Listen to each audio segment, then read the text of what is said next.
Yeah. And you Oh may yeah, she remember said. earlier this week, we told you about the community efforts to bring back a community treasure. You remember the store at Five Corners, That's right? right. Oh, Yeah. yes. Beautiful Great spot here spot. in the area. Now, one group is using the art of quilting to support the project. The fabric of one community displayed face by face, square by square.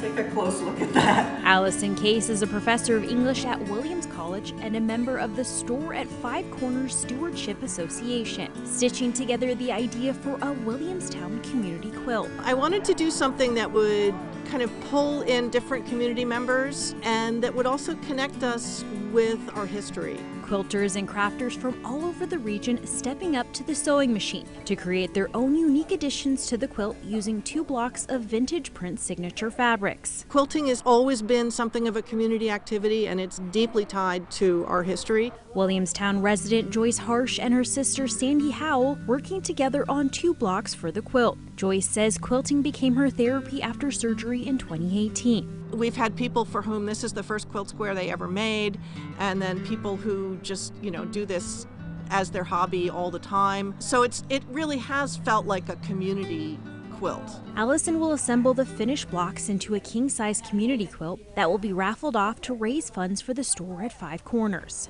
Karen's Quilting Corner in Williamstown donating the signature fabric for the project. And after all the blocks have been submitted, will machine quilt the finished product.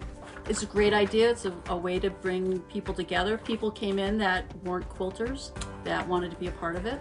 And so it was really exciting. The Williamstown native says the quilt is just one example of what makes the fabric of this community so special.